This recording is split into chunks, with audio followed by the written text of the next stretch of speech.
여러분 반갑습니다. 한 주일 동안도 잘 지내셨겠지요? 오늘 말씀은 사무엘상 2장 12절부터 17절까지 되겠습니다. 지난번에 이어서 계속 사무엘상을 묵상하고 있습니다. 사무엘상 2장 12절부터 17절까지 저와 여러분이 한 절씩 교독하겠습니다. 엘리의 아들들은 행실이 나빠 여호와를 알지 못하더라. 그 제사장들이 백성에게 행하는 관습은 이러하니 곧 어떤 사람이 제사를 드리고 그 고기를 삶을 때에 제사장의 사환이 손에 3살 발고리를 가지고 와서 그것으로 냄비에나 솥에나 큰 솥에나 가마에 찔러 넣어 갈고리에 걸려 나오는 것은 제사장이 자기 것으로 가지되 실로에서 그곳에 온 모든 이스라엘 사람에게 이같이 할 뿐 아니라 기름을 태우기 전에도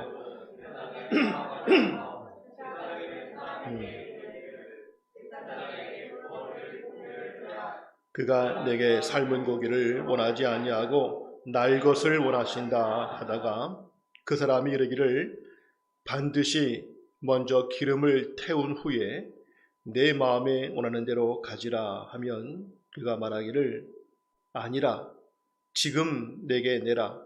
그렇지 아니하면 내가 억지로 빼앗으리라 하였으니 이 소년들의 죄가 여호와 앞에 심히 크면 그들이 여호와의 제사를 멸시함이었더라. 아멘. 모든 일에는 중심을 잘 잡아야 됩니다. 중심을 잃으면 균형을 잃고 넘어지고 무너지게 되죠.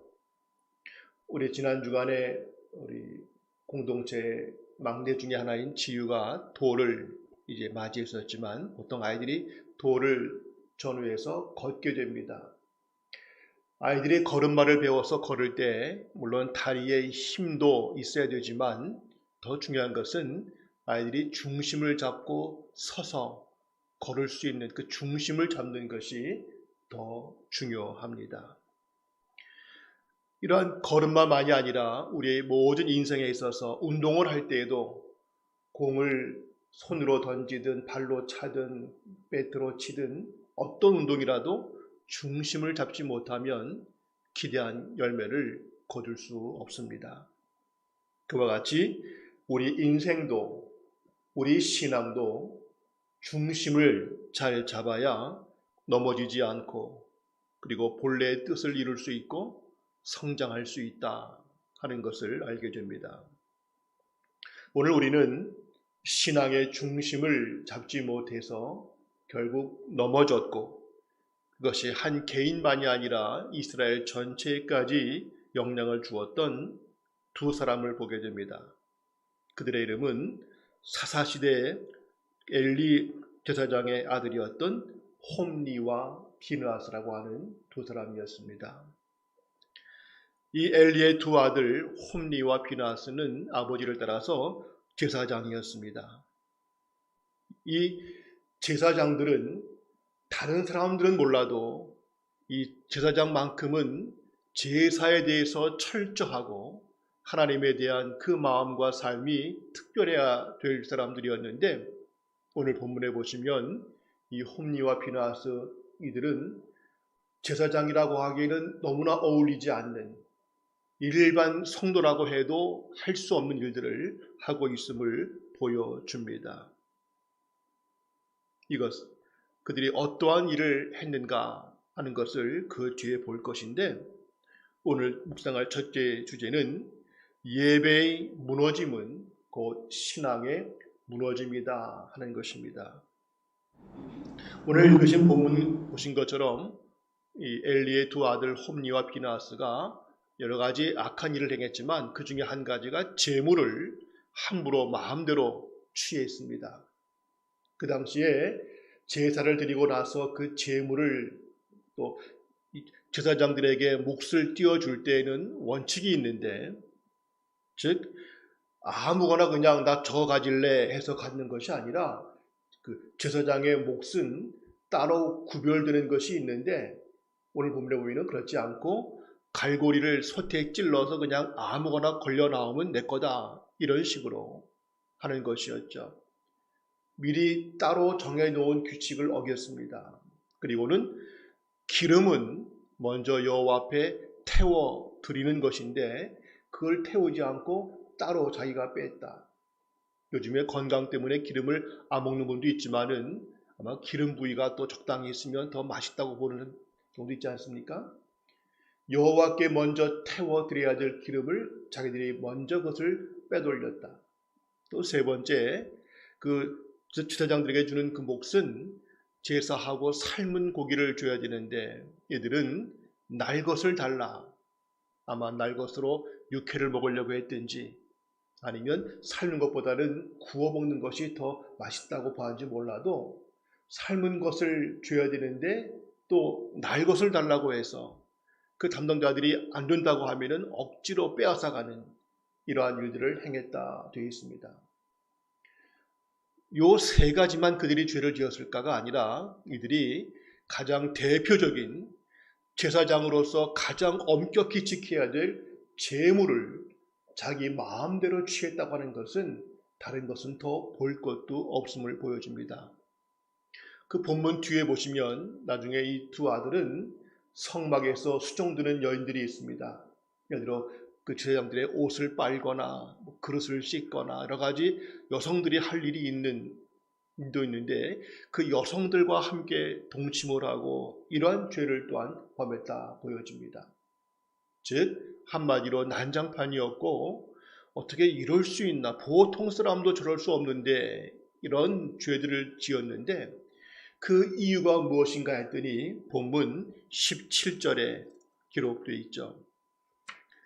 이 소년들이 죄가 여호와 앞에 심히 크면 그들이 여호와의 제사를 멸시함이었더라. 이러한 온갖 죄들을 범한 이유가 한 가지로 여호와의 제사를 멸시하였다. 무시했다는 겁니다. 정작 이 제사를 가장 철저하게 지켜야 될 제사장들부터가 이 제사를 멸시하고 소홀히 여겼다.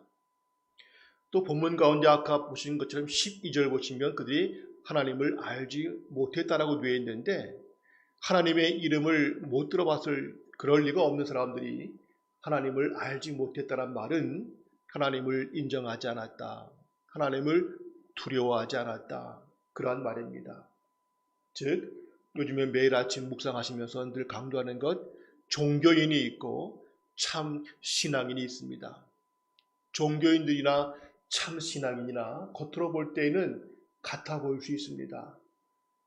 형식을 볼 때에는 빼놓지 않고 예배드리고 기도도 하고 식기도도 하고 헌금도 드리고 다 하는 것 같지만 형식으로만 끝나는 사람들이 있고 그 마음에 진심을 담은 사람들이 있고 같은 예배를 드릴지라도 이것을 하지 않으면 내 마음이 찜찜하고 벌 받을까 봐서 내게 복이 아니라 화가 임할까 봐서 나를 위해서 드리는 사람이 있고 나를 위해서가 아니라 우리의 구원자이시고 만왕의 왕이신 하나님을 위하여 드리는 예배자가 있습니다.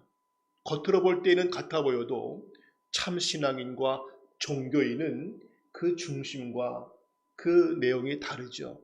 오늘 이 홈리와 비느하스 두 아들은 겉으로 볼 때는 제사장으로서의 역할을 했는지 몰라도 이들은 종교인, 그저 형식만 있었고 하나님을 두려워함이 없고 하나님을 사랑하지도 않고 그 내용에 진실도 없는 그러한 모습이었음을 보게 됩니다.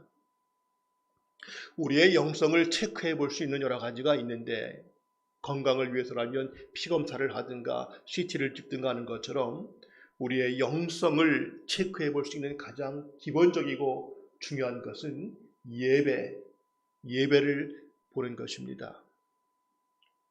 이 예배라는 것은 거기에 기도와 말씀, 찬양이 다 포함되어 있죠.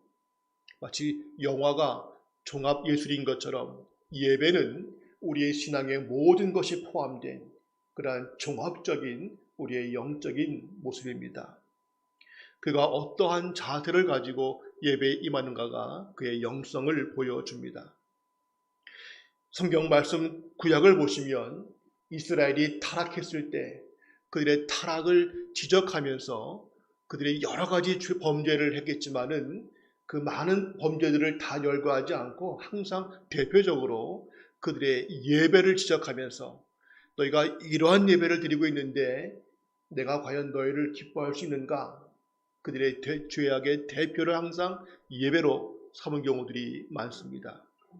대표적으로 말라기서 1장이 그러한데 거기에 몇 절 말씀을 함께 보면서 이스라엘이 타락했을 때의 예배의 모습과 오늘 우리의 모습은 어떠한지를 비교해 볼 수 있기를 바랍니다.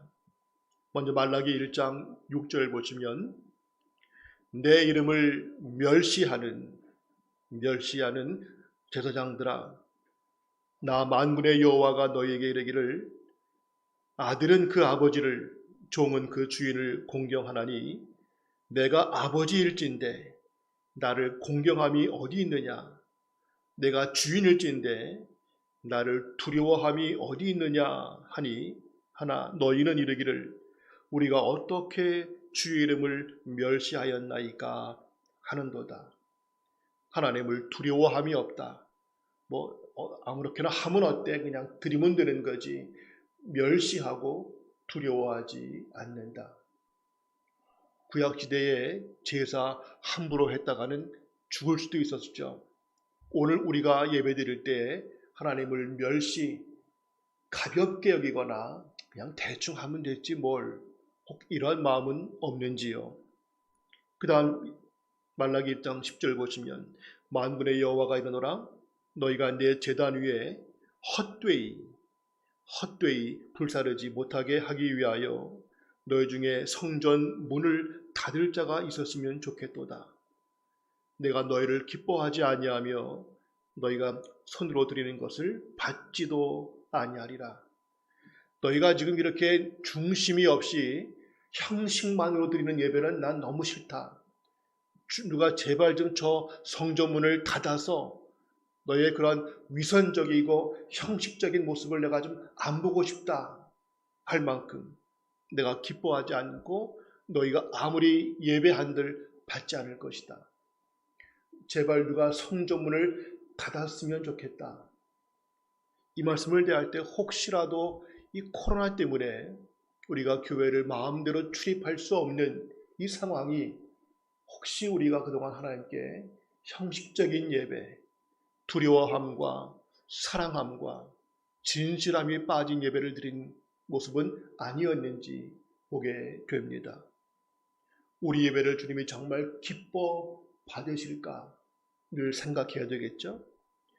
그 다음 말라기 1장 13절에 보시면 만군의 여호와가 이르노라 너희가 또 말하기를 이 일이 얼마나 번거로운 거 하며 코웃음치고 훔친 물건과 저는 것 병든 것을 가져왔느니라. 너희가 이같이 봉헌물을 가져오니 내가 그것을 너희 손에서 받겠느냐 이는 여호와의 말이니라. 그들의 예배 시간에 빠진 것은 아닌데 오면서 그 마음속에 참 번거롭다, 귀찮다, 힘들다 하면서 코웃음치고 꼭 이렇게 해야 되나 하는 마음을 가지고 그냥 그래 대충 하자, 그냥 때우고 말자 이런 식으로 예배를 드렸다. 너희가 드린 제물은 훔친 것, 저는 것, 병든 것이었다. 훔친 게 뭘까? 정직하지 못하게 일해서 남의 것을 은근히 취해서 욕심을 부려서 내가 더 많이 벌려고 그런 잘못된 방법으로 요즘 같으면 투기를 하거나 거짓말을 하거나 남을 속여서 과장되게 해서 나 부득이한 일을 취한 이 모든 이것들을 가지고 난 제물 드렸어. 즉 정직하지 못한 예물 이 모든 것들 하나님께서 받지 않으신다 하는 것들이죠. 오늘 우리는 구약시대의 이러한 것과는 다르다 할지 몰라도 우리 중심에 예배를 향한 정말 두려움과 사랑과 온 정성을 다하는 아까 아이들 예배처럼 신령과 진정을 다하는 하나님의 진리와 성령을 통하여 예배하지 않는 우리 모든 것들을 하나님은 기뻐받지 않으신다는 것이죠. 하나님은 우리의 모든 것을 원하시는 가운데 예배를 가장 원하십니다. 열방의 모든 백성들이 하나님 앞에서 참된 예배자가 되기를 원하시기에 우리가 지금도 땅끝까지 선교를 하고 그들을 위해 또한 기도하고 함께하는 이 모든 일들이 무엇인가? 어려운 나라 사람들에게 한 끼 먹을 양식을 주는 구제 차원의 것이 아니라 우리의 소망은 저 땅끝 열방 모든 백성들이 하나님 앞에서 온전한 예배자가 되게 하는 것, 이것이 우리의 목적입니다. 말라기서 1장 11절 보시면 기록되기를 만군의 여호와가 이르노라 해 뜨는 곳에서부터 해 지는 곳까지 이방 민족 중에서 내 이름이 크게 될 것이라. 각 처에서 내 이름을 위하여 분향하며 깨끗한 제물을 드리리니 이는 내 이름이 이방 민족 중에서 크게 될 것임이니라. 하나님께서 원하시는 것은 무엇인가? 온 땅의 열방들이 각 처에서 하나님의 이름을 높이고 온전한 예배자가 되어서 하나님과 하나가 되는 것, 그것을 원하시는 거죠. 하나님은 이스라엘을 택하신 것도 애굽에서 구원하신 것도 그 목적이 무엇인가? 예배를 위해서라고 기록되어 있습니다. 이사야 43장 21절에 보시면 이 백성은 내가 나를 위하여 지었나니 나를 찬송하게 하려 함이라. 이게 찬송은 노래만이 아니라 예배를 포함하겠죠. 출애굽할 때에도 모세가 애굽왕 바로한테 가서 하는 말이 내 백성을 보내라. 그들이 광야에서 여호와의 절기를 지켜야 된다. 즉 예배를 위해서 출애굽의 시작도 이루어졌습니다. 예배는 하나님께서 사람을 창조하시고 관계를 갖는 가장 중요한 목적이고 예배는 우리가 해야 될 인생의 많은 일 중에서 가장 중요하고 가장 우선적이고 가장 중심이 되는 일이 됩니다. 또한 예배는 성도가 받아야 될 가장 중요한 은혜의 수단이 되기도 합니다. 요즘에 불신자들이 비판하기를 그렇게 코로나가 난리인데 왜 교인들은 매 주마다 꼬박꼬박 예배를 드리려고 그렇게 길을 쓰냐고, 지금 적당히 쉬고 빠지고 하면 안 되겠는가 라고 비판을 할 때에 우리는 다른 것은 몰라도 심지어 경제가 어려워져서 우리의 먹는 것이 줄을지라도 우리는 예배만큼은 결코 빠질 수 없다. 못 모일 때에는 가정에서라도 예배를 드리면서 어떻게 하든 예배를 지켜야 되는 것은 이것은 우리가 먹고 사는 것보다 더 중요한 우리 인생의 본분이요 내 가장 중요한 중심이기 때문에 우린 예배를 소홀히 할 수 없다. 이러한 고백이 우리에게 있어야 될 것입니다. 예배가 무너지면 경제가 무너지는 것보다 더 훨씬 무서운 인생의 무너짐이 오기 때문에 우리는 예배를 소중히 여깁니다. 두 번째로 우리가 기억해야 될 것은 우리는 기쁨과 감사로 예배를 사모해야 된다 하는 것입니다. 예배 시간에 참여했다고 해서 다 예배를 드린 것이 아니라 그냥 예배 시간에 참석한 것이죠. 예배는 내가 참석했다고 되는 것이 아니라 예배의 주체가 되시는 하나님께서 예배를 받으셔야 그래야 예배가 이루어진 것입니다. 우리가 어떠한 마음과 자세로 하는가에 따라서 그 결과는 너무나 달라집니다. 즉 하나님께서 받으시는 예배가 있고 하나님께서 받지 않으시는 예배가 있습니다. 하나님께서 기뻐하시는 예배가 있고 하나님께서 기뻐하지 않는 예배가 있습니다. 우리 예배는 분명히 둘 중에 하나겠죠. 하나님이 내 예배를 기쁘게 받으실까? 아니면 나를 그냥 외면하실까? 음식을 차려주는데 먹을 수 있게 차려줘야 먹을 수 있지 먹을 수 없게 그냥 해주면 먹을 수 없는 것처럼 우리 예배는 거룩하신 하나님께서 받으실 수 있는 예배가 되어야 됩니다. 오늘 어린 설교에서도 목사님이 하신 것처럼 우리가 다 죄인이기 때문에 하나님께 나아갈 수 없는 상태를 푸시기 위해서 십자가의 보혈로 우리를 정결케 하셨고 그 은혜를 힘입어서 자녀가 된 것처럼 예배도 우리가 거룩한 모습을 갖지 못하면 몸은 나와 있다 하더라도 하나님께서 우리 예배를 받으실 수 없는, 받고 싶어도 그 거룩하지 못한 예배가 하나님께 올라갈 수 없는 그러한 예배가 될 수 있다는 것입니다. 그러면 어떻게 임해야 하나님이 기쁘게 받으실 수 있을까? 먼저 기쁨으로 그리고 감사로 예배를 드려야 한다는 것이죠. 시편 122편 1절 보시면 사람이 내게 말하기를 여호와의 집에 올라가자 할 때에 내가 기뻐하였도다. 여호와의 집에 올라가자, 즉 예배 드리러 가자고 할 때에 내가 기뻐하였다. 혹시 교회에 오시거나 또 가정에서 이 시간 예배 임할 때마다 또 시간 되었구나, 또 한 시간 또 앉아서 힘들겠구나, 혹시 이런 마음은 아니십니까? 정말 기쁨이 있는, 내가 보고 싶은 TV의 어떤 프로, 요즘에 한창 미스터 트롯이라든가 뭐 여러 가지 유행인 게 많은데 그거 기대하는 것보다 더 큰 마음을 가지고 기쁨으로 예배에 임하고 있는가 하는 것이죠.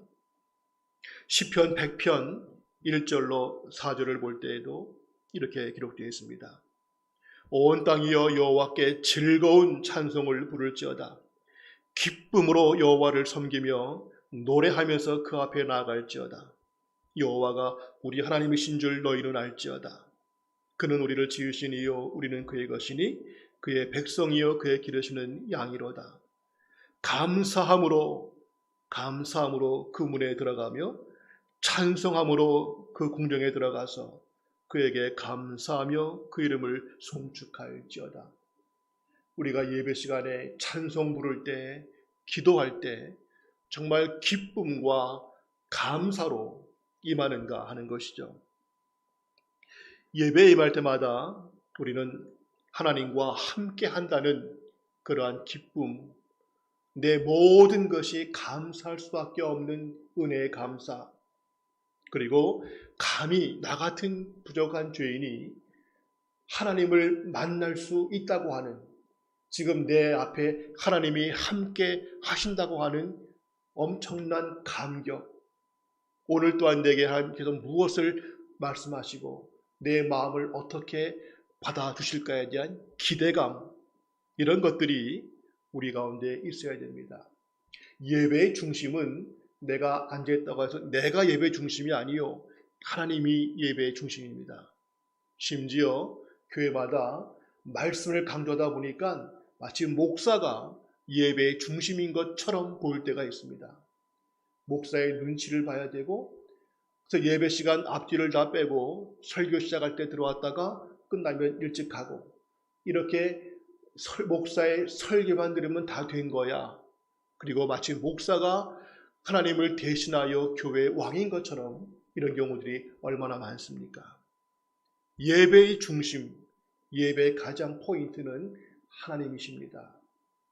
그리고 더 우리가 중요하게 볼 것은 하나님의 임재하심이죠. 이 가운데 성령께서 임하시고 하나님이 이 시간도 우리와 함께 거하신다고 하는 사실을 깨닫는 것, 이것이 없다면 우리는 몸은 와 있지만 예배가 될 수 없는 것입니다. 우리와 함께 하시고 이 가운데 임재하신 하나님께서 우리의 찬송 한마디 한마디 내 마음을 받아주시기를 간절히 사모하는 그러한 마음이 또한 필요합니다. 시편 19편 14절을 보시면 나의 반석이시여 나의 구속자이신 여호와여, 내 입의 말과 마음의 묵상이 주님 앞에 연락되기를 원하나이다. 주님께 연락되기를, 주님께서 나의 모든 것을 받아주시기를 원합니다. 우리가 찬송 부를 때 우리 김승문 지사님 앞에 나오셔서 찬양할 때마다 참 은혜스럽죠. 우리가 들어도 참 좋을 때 하나님께서 얼마나 기뻐하실까. 근데 집사님만이 아니라 하나님은 내 입의 찬송을 기쁘게 받으신다. 내 지금의 예배의 모든 순간을 주님이 기쁘게 연락하시기를 원한다. 그러한 마음으로 내 찬송과 내 기도와 내 중심이 하나님께 바쳐질 수 있기를, 그러한 마음으로의 예배가 중요합니다. 오늘 많은 사람들이 예배 시간에 앉아와 있긴 한데 또 가정에서 예배 시간을 영상으로 보고는 있지만 혹시라도 지금 우리 가운데 하나님이 함께 하신다, 주님이 내 예배를 기쁘게 받으신다는 것을 인식하지 못하거나 아예 그것은 관심도 없거나 그냥 내가 한 시간 앉았다 끝나면 되는 거라고 하는 이러한 가벼운 마음으로 혹시는 하고 있지는 않은지를 돌아보게 됩니다.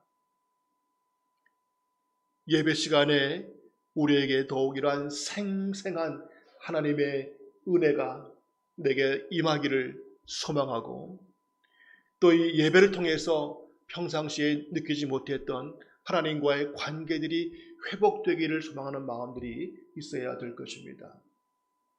코로나 때문에 안타까운 마음으로 더 참여할 수 없는 것이 안타깝지만 우리 기도하는 것은 속히 이것이 종식되고 우리가 마음껏 모이고 마음껏 찬송하기를 원하고 있죠.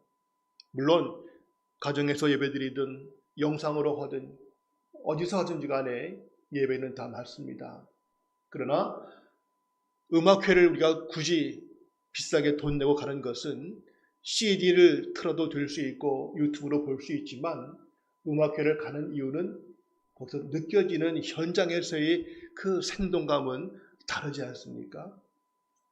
예배도 마찬가지로 설교만 듣는다면은 그냥 우리가 무엇을 듣든 들으면 되겠지만, 설교만이 아니라 이 예배의 모든 것 가운데 하나님의 찬양과 말씀과 기도와 공동체가 함께하고 이 가운데 성령이 임하시는 이 모든 생동감 있는 예배는 우리에게 너무나 필요합니다.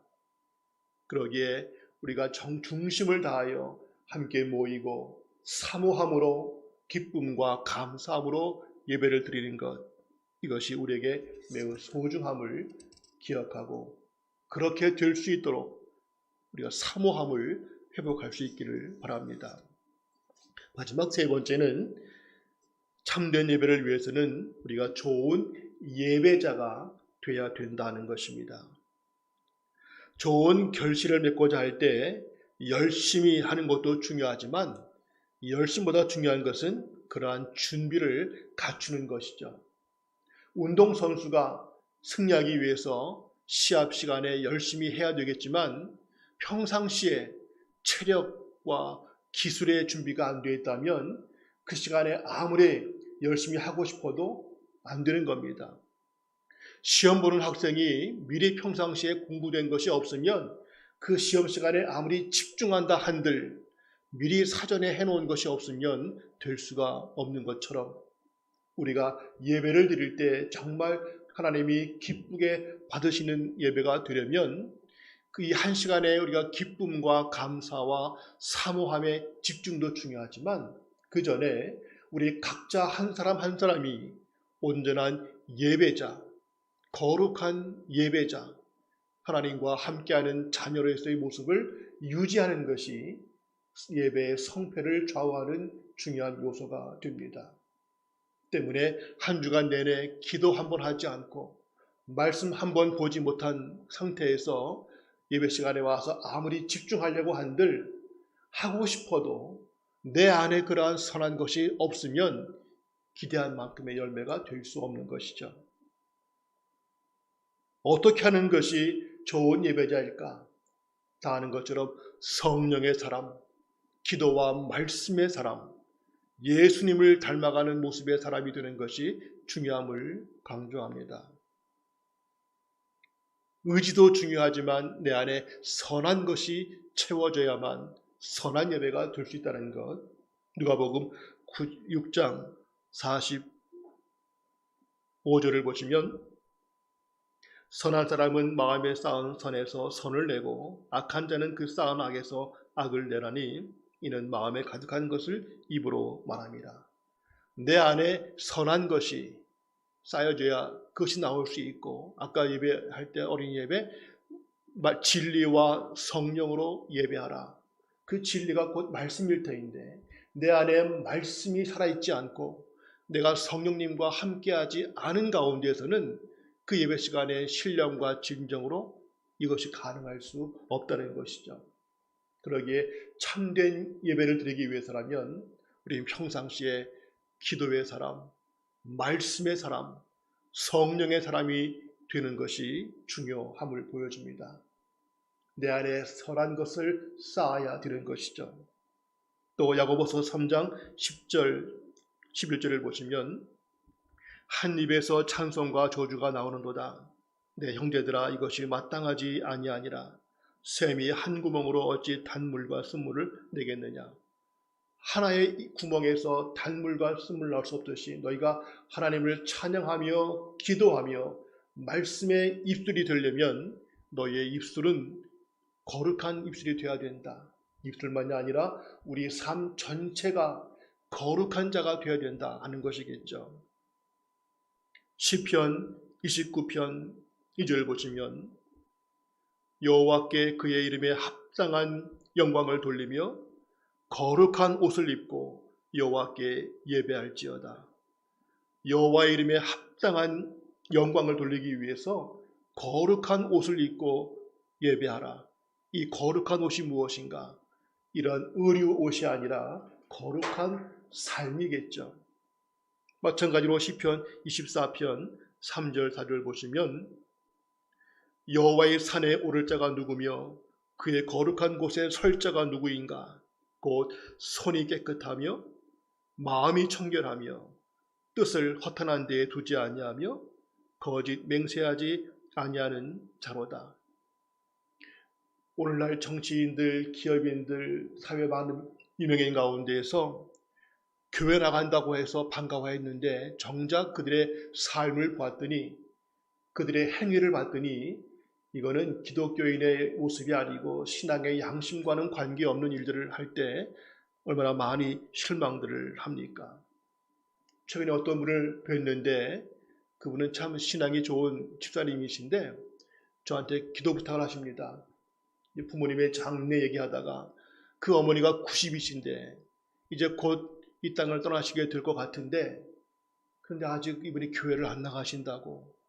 그 아들이 그렇게 눈물로 보내도 이 90 어머니가 젊을 때 처녀 시절 때 교회 나간 적이 있는데 그때 교인들 때문에 받은 상처가 너무 커서 90평생 되기까지 교회란 말을 꺼내지 못하게 하고 교회는 절대 안 간다고 그렇게 하시니, 이제까지는 그랬더라도 이제는 얼마 안 남은 인생에서 정말 주님 바라봐야 되는데 이 아들이 안타까운 마음을 가지고 제게 부탁을, 같이 기도를 하자고 얘기를 합니다. 아마 이런 분들의 주위에 많을 겁니다. 정말 엉뚱한 일 때문에 마음의 상처를 받는 그 영혼들이 우리의 책임인 것을 봅니다. 우리 주위에도 어떤 분들은 교회 장로님 때문에, 권사님 때문에, 집사님 때문에 돈을 띄어서 또 인격적 모독을 받아서 거짓된 모습에 혐오를 느껴서 그리고 부당한 대우를 받아서 떠난 분들이 너무나 많습니다. 우리 주님께서도 설교하시면서 만약 너희 가운데 예물을 드리러 왔다가 누군가에게 원망 들을 일이 떠오르거든 그 예물을 잠깐 놔두고 가서 먼저 그 사람과 화해를 하고 와서 예물을 드리라. 그래야 그것이 마땅한 제사가 된다. 마태복음 5장에 기록된 말씀입니다. 우리는 예배 드린다고 하지만 내가 마땅히 가져야 될 거룩한 삶, 사랑의 실천, 섬김, 낮은 자의 모습, 내가 손해볼지라도 정직하게 말씀을 따라 살아가는 거룩한 모습을 갖지 못하고 내 것은 조금도 손해보지 않고자 움켜쥐는 그러한 마음을 가지고 살다가 예배 시간에 온들 그 예배는 하나님께서 받으실 수 없다고 하는 것이죠. 그렇게 참된 예배가 되기 위해서라면 이 시간에 집중도 중요하지만 손이 깨끗하고 마음이 청결하고 뜻을 허탄한 데 두지 않고 거짓 맹세하지 않는 신실한 삶이 필요함을 보여줍니다. 오늘날 우리가 코로나를 맞이하면서 교회마다 예배 회복을 강조하는데 이것은 빨리 온라인이 아니라 모일 수 있게 해달라 그 뜻이 아니라 더 나아가서 우리 안에 기쁨과 감사의 사모함의 예배가 되게 하옵소서. 그리고 거룩한 자의 삶을 사는 그러한 자들이 거룩한 예배가 되도록 힘쓰는 것이 진정한 예배의 회복이 될 것입니다. 이제 마치면서 바쁘고 혼란스러운 시대를 살면서 우리가 모르는 사이에 잃어버리거나 놓치는 것들이 참 많습니다.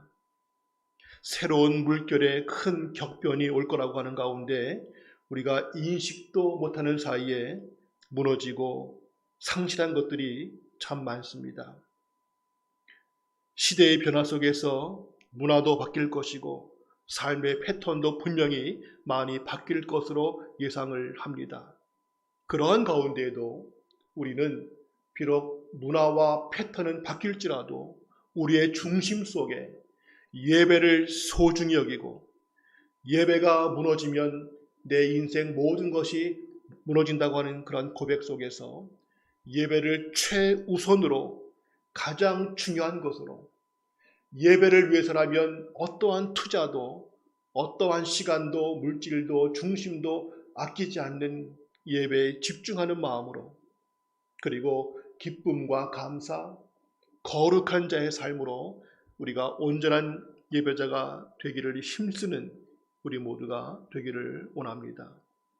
우리의 항상의 구호, 최고의 하나님께 최선의 예배를 드릴 수 있었으면 그런 마음으로 우리 모두에게 기쁨과 감사의 사모함, 거룩한 삶의 모습의 예배가 회복되어서 하나님께서 기쁘게 받으시는 그러한 예배가 될 수 있기를 소원합니다.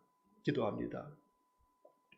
아버지 하나님, 엘리의 두 아들들 거룩한 직분을 받았지만 결국 그들은 여호와의 제사를 멸시하였고 하나님을 인정하지 않고 두려워하지 않았기에 엄청난 일들을 범했음을 보게 됩니다.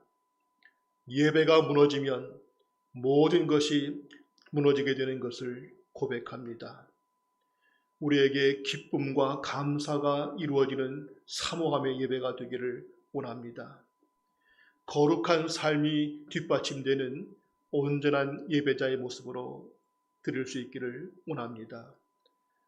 이 시대가 혼란스러운 가운데에 온전한 예배가 회복되기를 원합니다.